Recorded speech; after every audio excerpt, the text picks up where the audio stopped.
Juara di Arena 2. Setelah kelompok-kelompok murid terbentuk, mereka diberi waktu 2 jam untuk berdiskusi dalam pertarungan kelompok. Di kelompok Qianru pun begitu. 3 jam pun berlalu, lalu dipanggillah nama-nama kelompok tersebut untuk bertanding di setiap arena. Kelompok Qianru akan bertanding di nomor 3. Setiap arena terdapat 11 kelompok murid yang akan ditandingkan, sedangkan kelompok murid yang tidak memiliki lawan di terakhir maka akan bisa ikut dalam pertandingan berikutnya setelah terpilih 5 kelompok pemenang. Setelah kelompok kedua yang salah satunya adalah kelompok dengan 2 murid alit pun menang dan sekarang gantian kelompok Qianru naik ke atas arena. Lawan mereka juga memiliki murid ranah pertapa level 5 dari Gunung Pemurnian Senjata dan murid Gunung Formasi. Di kelompok Qianru dia sudah memberikan arahan kepada kelompoknya untuk tetap fokus dengan pertempuran dan jangan memikirkan lawan dengan ranah tinggi karena itu akan menjadi makanan Qianru dan Liu Chen. Tapi Liu Chen menyuruh Qianru untuk tetap bertempur membantu kelompoknya untuk menghadang murid yang ranahnya lebih rendah. Sedangkan Liu Chen akan menghadapi kedua orang murid ranah pertapa level 5 tersebut karena Qianru sangat mengerti dengan kekuatan Liu Chen yang sewaktu ranahnya pertapa level 1 dapat mengimbanginya, maka setelah Liu Chen menaikkan levelnya dia pun yakin. Maka mulailah mereka bertempur. Setelah wasit menyuruh untuk memulai pertarungan, Qianru langsung memimpin murid lainnya menghadang murid ranah yang lebih rendah, sedangkan Liu Chen langsung menghadang murid ranah pertapa level 5 dengan langsung mengeluarkan pukulan naga sakti. Pukulan tapak naga sakti Liu Chen langsung mengalirkan energi ki ke tapaknya dan terbentuklah cahaya terang besar. Tapak tangan bersisik naga berwarna keemasan pun langsung menghajar kedua murid ranah pertapa tersebut. Tapak penghancur gunung salah seorang murid ranah pertapa berucap kuat dan terbentuk cahaya tapak tangan berwarna coklat besar menghantam tapak Liu Chen berbarengan dengan pukulan iblis bumi dan murid ranah pertapa yang satunya juga merapalkan pukulan padat bercahaya warna hitam pekat. Boom!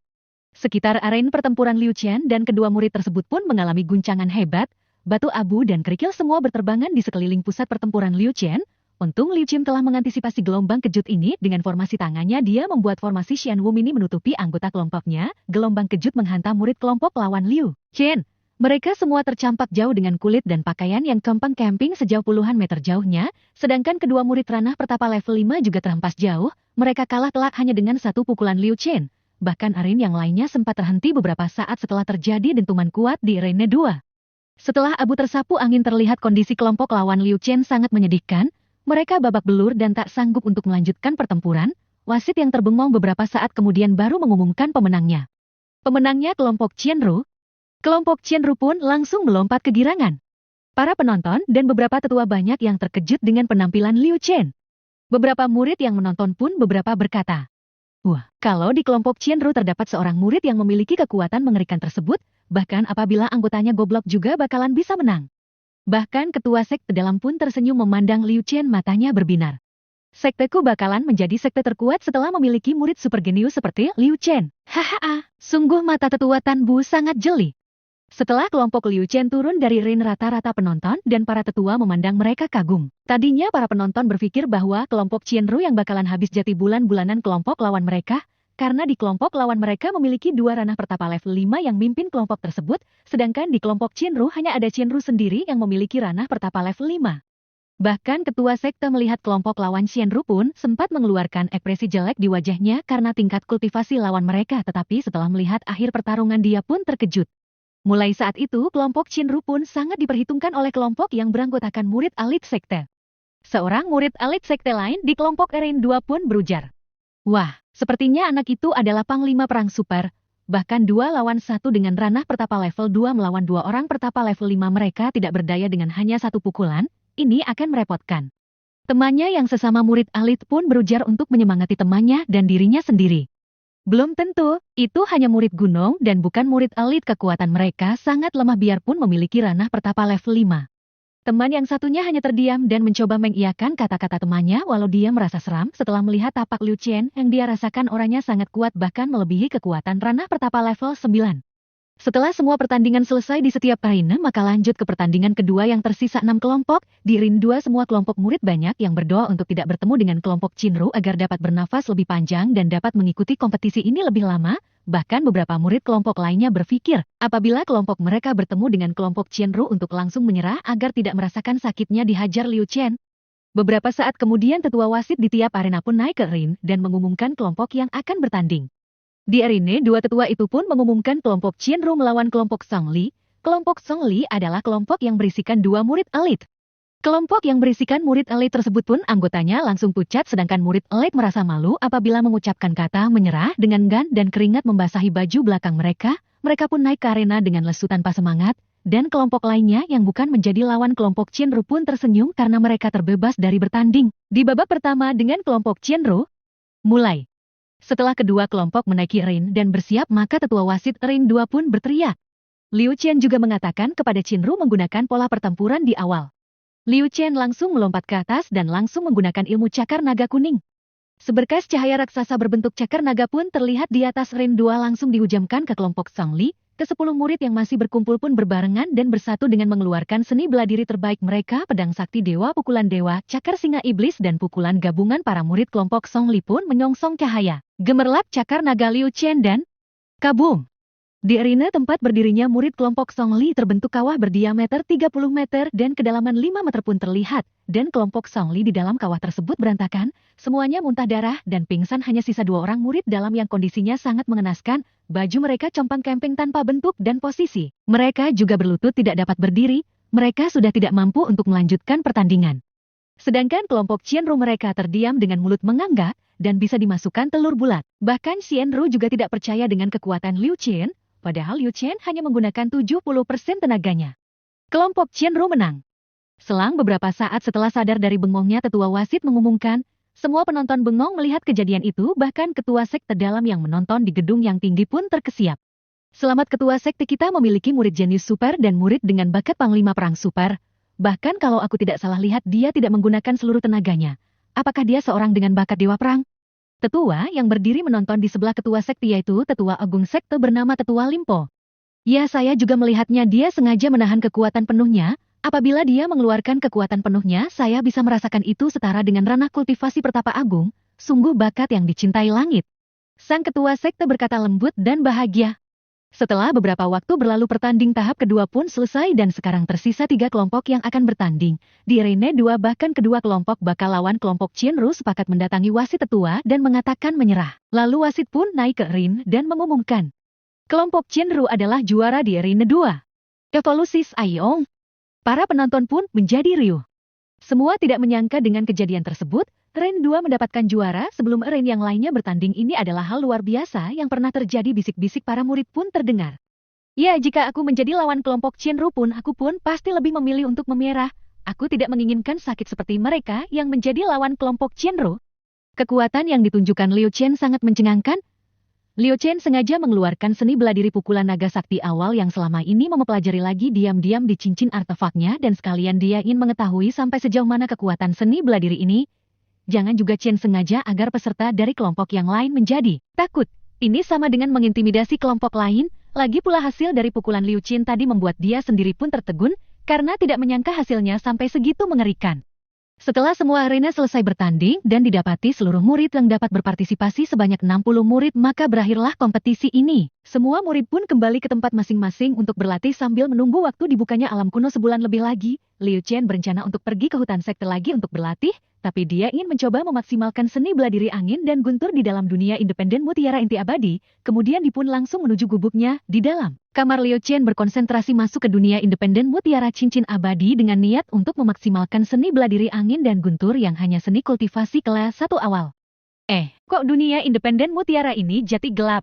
Liu Chen masuk ke dunia independen tetapi situasinya sangat berbeda, semua gelap. Liu Chen kelingak-kelinguk mencari tuaan.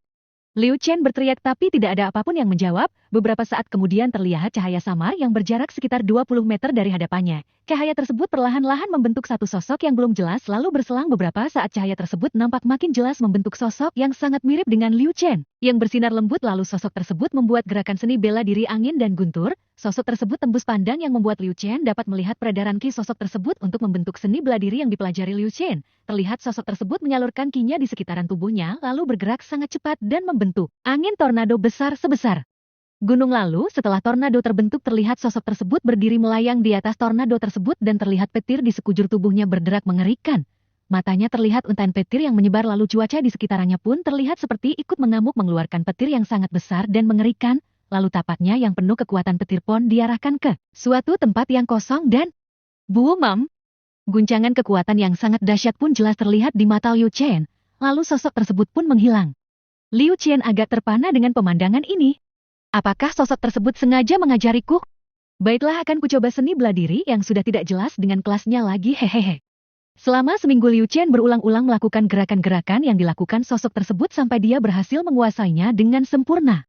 Liu Qian belum ingin menyempurnakan seni bela diri tapak naga saktinya karena dia menyadari ilmu itu baru 30% dari semua ilmu naga saktinya, dan apabila dia sudah dapat mempelajari sampai tamat baru dia akan menyempurnakannya di dalam mutiara inti abadi ini. Setelah seminggu berlalu dia pun keluar dari dunia independen mutiara dan berniat untuk ke gedung misi sekte yang akan menjadi alasannya untuk keluar. Setelah membersihkan diri dia pun keluar dari gubuknya menuju ke gedung misi untuk mengambil misi. Oh, ternyata gedung misi sekte dalam berisikan misi yang lebih berat dan waktu yang lebih banyak.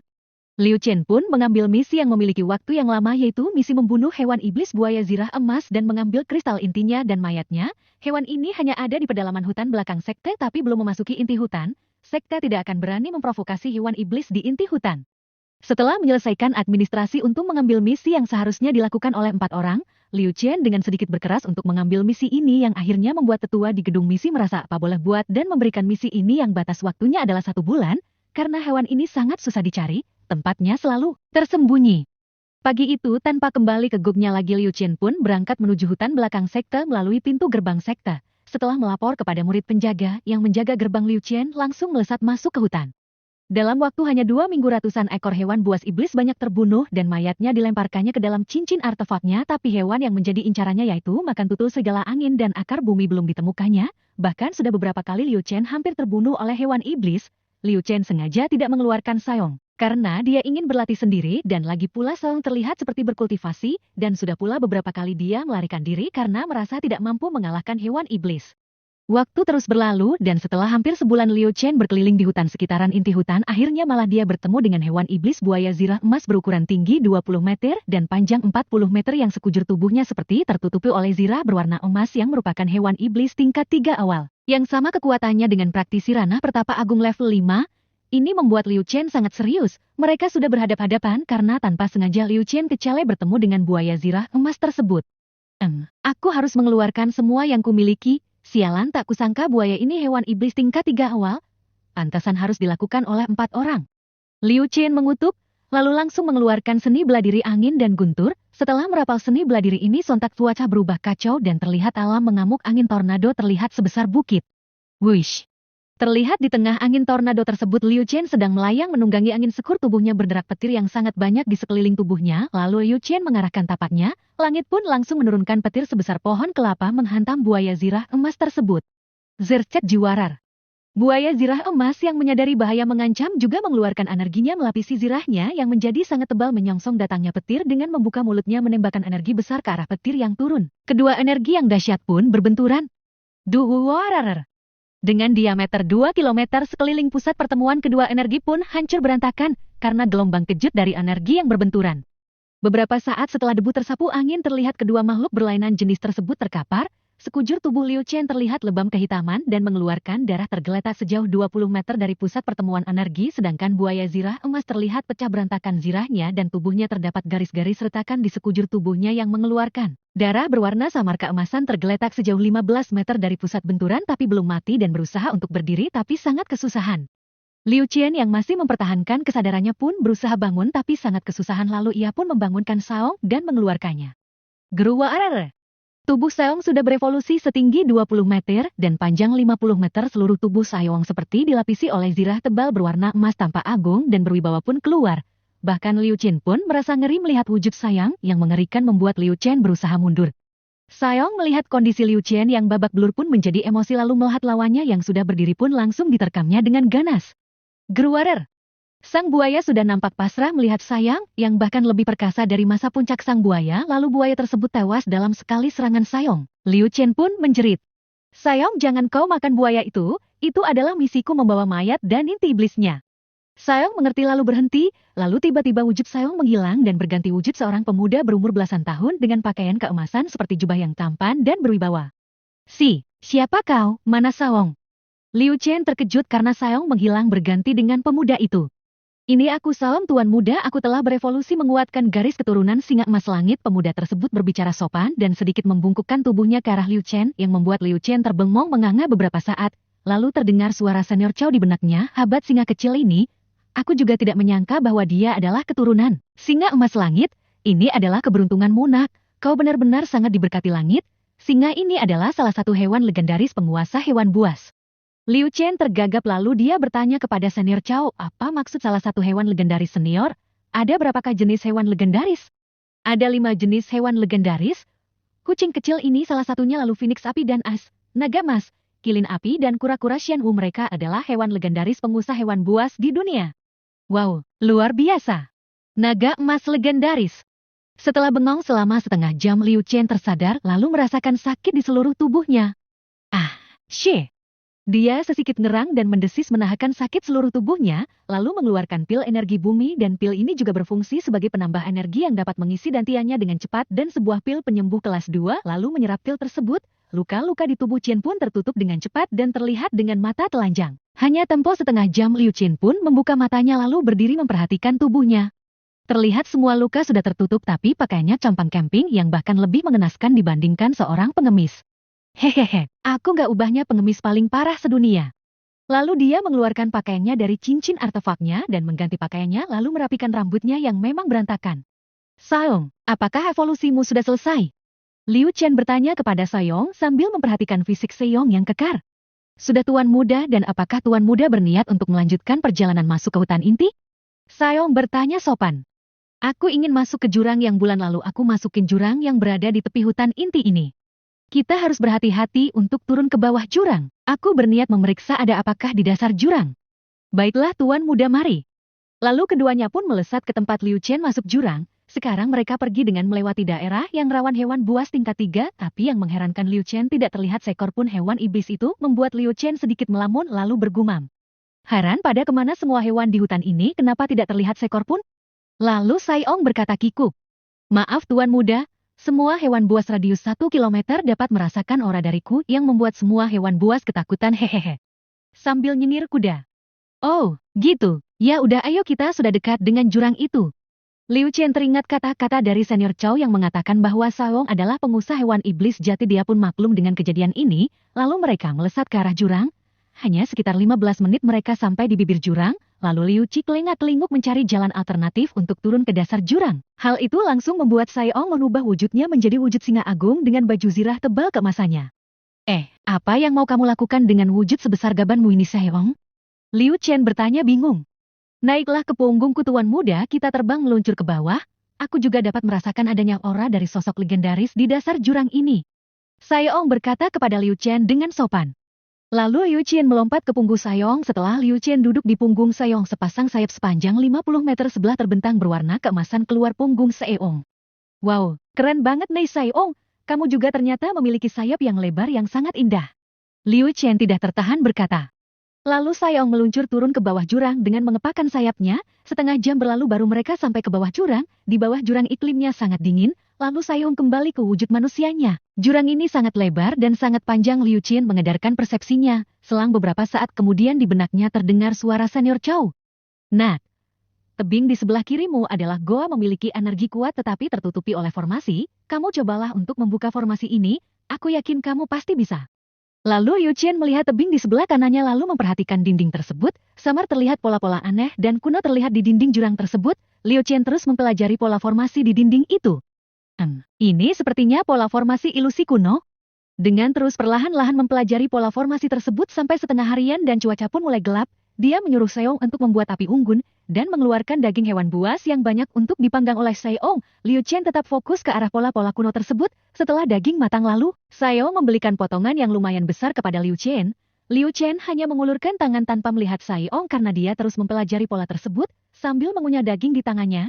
Setelah waktu tengah malam, Liu Chen pun membuat pola formasi tangan dan membentuk simbol-simbol aneh, lalu simbol-simbol buatan. Liu Chen pun mengeluarkan dengungan dan sinar cahaya yang kuat, lalu Liu Chen menyerang pola kuno di dinding tersebut menggunakan formasi yang telah dibuatnya. Boom, krak, krak, dewa arer. Formasi kuno terkena hantaman formasi buatan Liu Chen lalu retak dan langsung meledak yang membuat dasar jurang ini bergetar kuat, lalu terlihat pintu di dinding tebing jurang. perlahan Liu Chen memasuki gua tersebut yang langsung diikuti Saiyong yang berinisiatif berjalan di depan Liu Chen untuk melindunginya dari serangan apapun. Mereka terus berjalan sejauh 10 kilometer di dalam gua yang ukurannya seperti terowongan sangat besar. Liu Chen dan Saiyong mulai merasakan aura sesuatu yang membuat Liu Chen merinding tapi malah membuat Saiyong tersenyum. Lalu terlihat sesosok makhluk yang sangat besar menyerupai ular tetapi bertanduk yang aura ganasnya menyebar menutupi Saiyong dan Liu Chen terdengar suara geraman makhluk tersebut lalu. Roh ararar. Raungan hewan buas yang sangat kuat pun terdengar memekakan telinga. Aura menekan pun menyerang Liu Chen dan Saiyong tetapi Saiyong tetap tenang dan ekspresinya malah gembira. Hahaha, naga emas kokah itu. Saiyong memanggil lalu merubah wujudnya menjadi singa emas langit. Gegruah arar. Saiyong seolah membalas raungan naga emas tersebut. Lalu tiba-tiba naga emas dan wujud Saiyong menghilang dan berubah menjadi manusia. Sang naga berubah menjadi sosok manusia paruh baya dengan wibawa yang tidak kalah dari Saiyong dan bahkan jauh lebih kuat. Hai kucing langit, ngapain kamu kesini? Apakah kamu ingin berkelahi denganku? Dengan kasar naga emas berkata. Hehehe, naga emas, lama tidak berjumpa, sifat masih seperti dahulu yang pemarah. Saiyong berkata, Saiyong yang telah menyempurnakan garis keturunannya dan itu membuat ingatan dari singa emas langit pun masuk ke otaknya. Lalu mau apa kamu kemari? Aku sudah lebih dari 10.000 tahun terperangkap oleh seorang manusia sialan yang berhasil menipuku lalu mengurungku di sini, hal ini membuatku sangat marah dan jengkel. Sang naga berkata, hehehe, naga emas maukah kamu ikut dengan kami untuk berkelana? Saiyong berkata, apa, kau pikir aku mau menjadi budak makhluk yang bernama manusia? Kamu naif, aku malah ingin melahapnya. Naga emas berkata dingin sambil menatap Liu Chen. Hal ini membuat bulu tengkuk Liu Chen berdiri dan keringat dingin keluar dari pori-pori tubuhnya. Hah, naga bodoh, dengarlah kita tidak dijadikan budak akan tetapi kita akan dijadikan saudara. Aku sudah mengalami ini dan Liu Chen ini sangat tulus terhadapku. Apabila kau berniat melahapnya maka langkahi mayatku baru kau bisa menyentuhnya. Saiyong berkata gusar, mereka makhluk legendaris yang telah menyempurnakan Garia keturunannya otomatis ranahnya sama kembali ke ranah asli mereka yang di atas makhluk manapun di dunia tengah ini tapi mereka tidak ditarik ke dunia atas karena mereka memiliki hak istimewa sebagai makhluk legendaris. Kau pikir aku tak berani menghajarmu? Sudah ribuan tahun kita tidak bertempur, mari kita bertempur.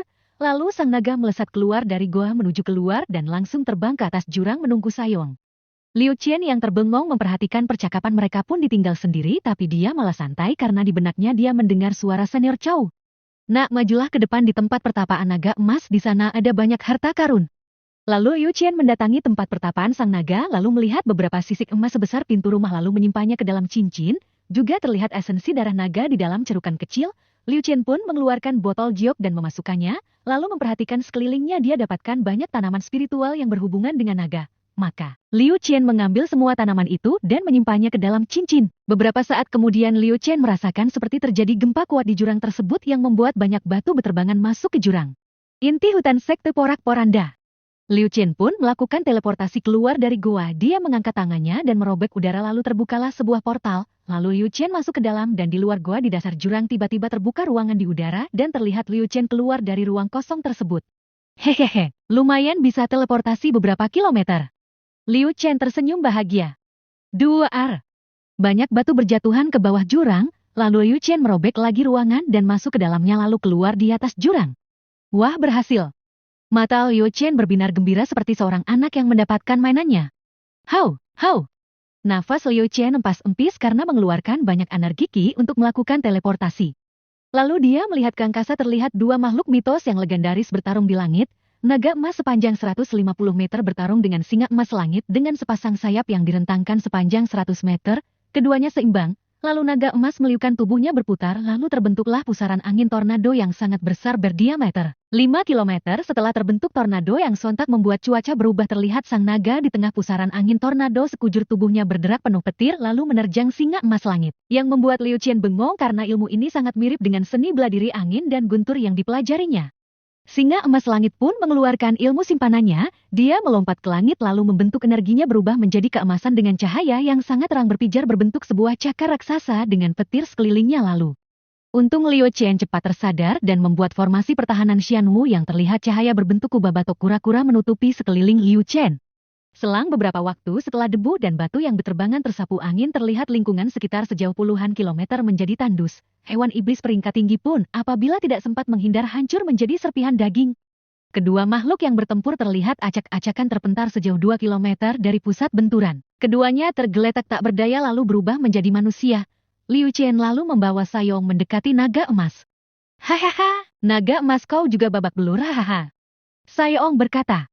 Jangan kau merasa senang aku belum kalah dengan gusar naga emas berkata dia berusaha berdiri tapi jangankan untuk berdiri, mengangkat tangan saja dia tidak mampu. Sudahlah ikutlah dengan kami, saudaraku ini sangat tulus. Dia seperti tuan kita terdahulu, percayalah. Sayong berkata. Tuan mereka dahulu adalah orang yang sangat tulus memperhatikan 5 hewan legendaris dan selalu menganggap mereka adalah saudaranya yang bahkan rela berkorban untuk mereka. Liu Chen langsung memberikan 2 pil energi bumi kepada masing-masing makhluk tersebut. Sayong langsung menelan pil pemberian Liu Chen sedangkan sang naga membuang muka tidak mau menerimanya. Liu Chen hanya melihat pasrah. Dalam tempo seperempat jam Sayong sudah dapat berdiri tegak walaupun energinya hanya terisi seperempatnya lalu Liu Chen juga memberikan pil penyembuh untuk Sayong dalam sekejap langsung membuat luka-luka di tubuh Sayong menutup. Hehehe, naga emas turunkanlah egomu. Kau boleh pergi kemanapun kau suka tetapi sebelum kau pergi ikutlah sementara dengan kami. Saudara Liu Chen tidak akan mengikatmu. Kau boleh bebas terserahmu apabila kau ingin pergi dari sisinya. Sayong membujuk naga emas.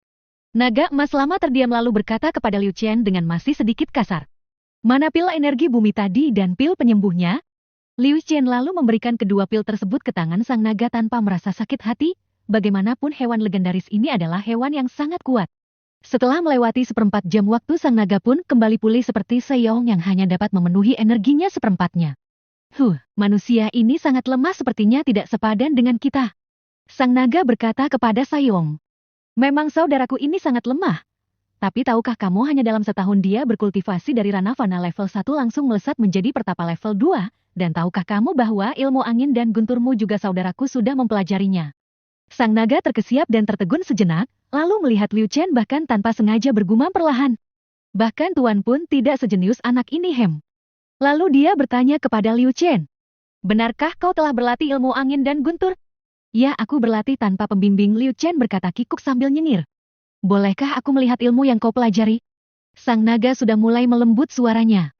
Lalu Liu Chen berjalan menjauh sejauh 1 kilometer dan merapalkan ilmu angin dan guntur. Sekujur tubuhnya mengeluarkan energi padat yang berputar lalu Liu Chen bergerak berputar maka terbentuklah angin tornado berdiameter 50 meter. Lalu setelah tornado terbentuk terlihat Liu Chen berdiri melayang di tengah mengamuknya angin tornado yang sontak membuat cuaca langsung berubah. Terlihat sekujur tubuh Liu Chen bermandikan petir yang bergerak lalu Liu Chen mengarahkan tapaknya ke bumi. Bam! Terbentuklah kawah sedalam 10 meter dengan diameter 30 meter. Lalu Liu Chen melompat ke arah sang naga dan Sayong. Liu Chen menangkupkan tangannya dengan sopan. Hanya itu bisaku senior. Sang naga terpana, seingatnya buku itu tidak lengkap. Bagaimana Liu Chen dapat mempelajari ilmu ini dengan lengkap?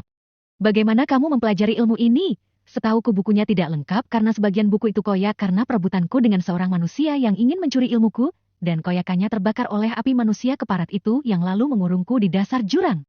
Sang naga bercerita. Liu Chen dan Sayong terbengong mendengar cerita sang naga, soalnya manusia mana di dunia tengah ini yang mampu mengalahkan makhluk legendaris. Melihat keduanya bengong lalu dia pun bercerita. Puluhan ribu tahun yang lalu sewaktu kami di dunia para dewa tuanku diserang para pengkhianat, kami berlima hewan legendaris berusaha membantu tuan kami tetapi dikarenakan tuan kami telah terluka karena dibokong teman baiknya membuat kami tidak dapat bertahan, sebagian dari kami mati termasuk kucing kecil ini, lalu dengan terluka parah tuan kami mengirimkan kami yang sudah terluka parah juga dengan menggunakan tenaga terakhirnya dengan teleportasi dimensi ke dunia Shin Huang ini, kami terlempar di dunia tengah ini tetapi terpisah, lalu aku bersembunyi untuk memulihkan luka yang sangat parah, lalu iseng menulis buku seni bela diriku, ternyata kelakuanku diintip manusia ranah pertapa agung level Akhir 9 lalu merebut buku itu, aku yang hanya memulihkan 10% tenagaku bertahan dan dapat merampas sedikit bagian akhir buku itu pun tidak berdaya, lalu aku membakar sisa buku dalam peganganku. Karena marah praktisi keparat itu pun mengurungku di dasar jurang ini, apabila kondisiku waktu itu mencapai 25% dari masa puncakku, manusia itu pasti kuremukkan. Sang naga pun mengakhiri ceritanya. Lalu Liu Chen berkata aku hanya mereka-reka mencari dan mengulang-ulang ilmu ini untuk mendapatkan bagian yang hilang. Liu Chen berkata, dia tidak mau membuka rahasia mutiara inti abadinya. Laksi.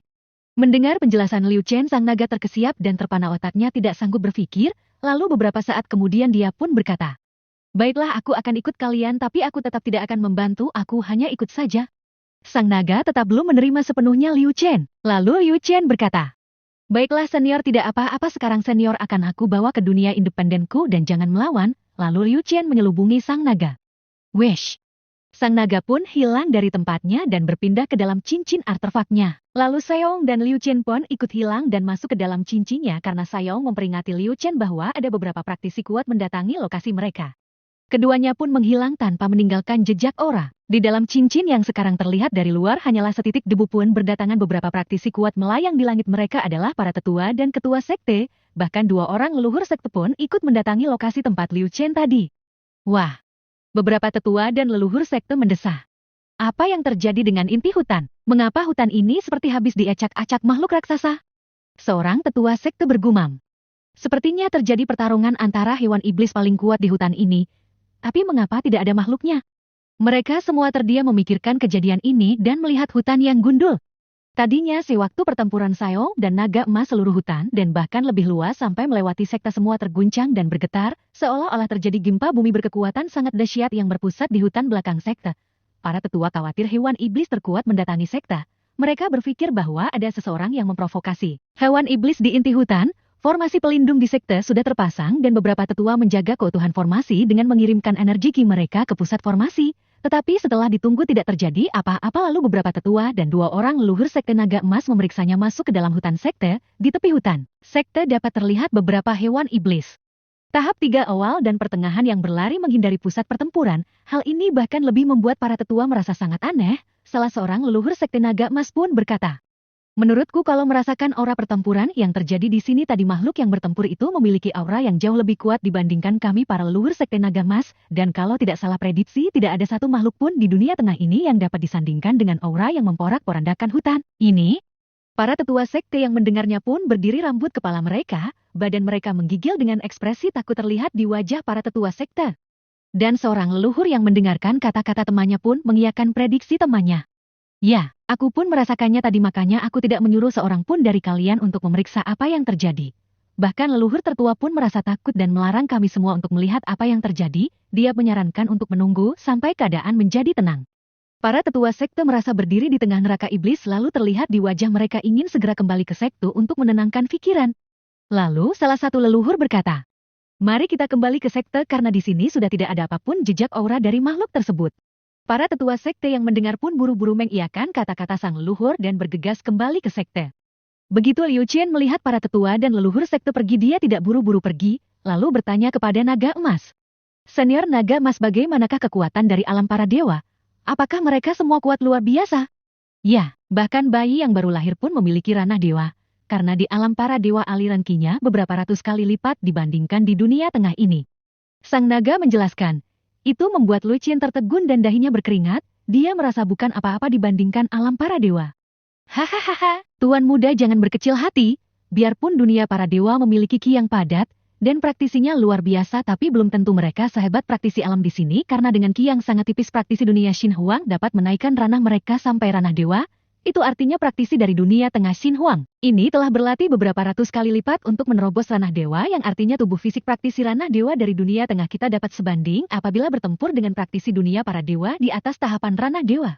Sayong memberi semangat kepada Liu Chen yang membuat Liu Chen sedikit lega, tapi bagaimanapun memang harus diakui bahwa dunia tengah ini memiliki kepadatan energi ki yang tipis. Setelah ngobrol beberapa waktu lagi, Liu Chen langsung permisi kepada mereka berdua karena apabila Liu Chen membawa Sayong maka semua hewan iblis tidak berani keluar, sedangkan Liu Chen berencana untuk berlatih dengan membunuh hewan iblis. Lalu Liu Chen keluar dan muncul dari kehampaan di hutan tersebut, dan dia terus bergerak ke inti hutan karena dia tahu bahwa para makhluk iblis yang paling kuat semua sudah pada ngungsi ke pinggiran hutan sekte. Akibat dari pertempuran hewan legendaris penguasa semua hewan, dia berencana untuk mencari tanaman spiritual sebanyak mungkin mumpung penjaganya pergi semua. Setelah berjalan selama 3 hari, dia sudah mencapai inti hutan dan mendapatkan banyak tanaman spiritual. Bahkan beberapa tanaman sangat langka dan tidak terdapat di luaran. Semua dipanen Liu Chen untuk menambah koleksi tanaman spiritualnya di dalam taman cincin artefak. Dia terus berkeliling di inti hutan lalu menemukan sebuah gua yang besar. Dia memasukinya tanpa ragu karena dia yakin tidak ada hewan iblis lagi di inti hutan ini. Tapi tiba-tiba dia mendengar suara. "Ngik, kaing. Kok seperti suara anjing? Gak mungkin." Dia tetap berjalan masuk, tetapi dengan perlahan karena Liu Chen perlu waspada. Bagaimanapun ini adalah hutan inti yang belum pernah dimasuki oleh manusia. Setelah berjalan masuk selama beberapa menit, terlihat seekor anak serigala berwarna hitam pekat dengan banyak bulu di lehernya seperti surai singa. Anak serigala singa iblis. Lalu Liu Chen mendekat. Anak serigala tersebut terlihat bertambah meringkuk ketakutan. Ekornya terlipat ke bawah. Liu Chen dengan perlahan dan hati-hati mendekatinya, lalu mengelus kepala anak serigala singa iblis tersebut dengan kasih sayang dan lembut, akhirnya membuat anak serigala tersebut menjadi merasa nyaman. Liu Chen pun berjongkok dan tetap mengelus kepala anak serigala sampai setengah jam. Liu Chen terus mengelusnya, lalu Liu Chen berdiri memperhatikan lingkungan goa tersebut. Matanya langsung berbinar melihat banyaknya jamur sutradara tumbuh dengan subur di dalam goa tersebut.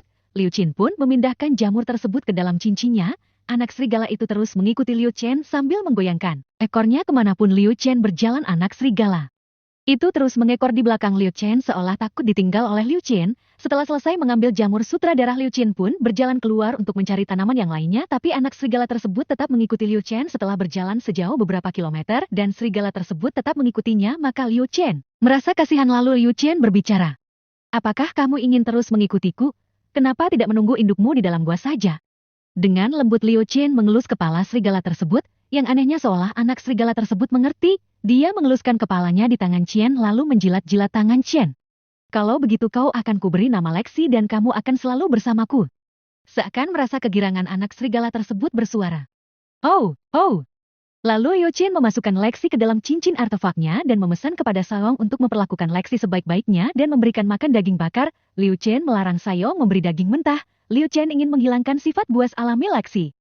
Lexi yang melihat Sayong dan naga emas langsung gemetar tubuhnya karena setiap hewan iblis buas baik besar, kecil yang memiliki kekuatan hebat pun wajib tunduk dan hormat. Lexi langsung berlutut dan menganggukkan kepalanya. "Sudah tidak apa-apa, kamu sudah diambil tuan muda untuk saya rawat. Kamu jangan nakal, itu sudah cukup." Sayong berkata. "Baik penguasa," Lexi berbicara bahasa hewan menjawab.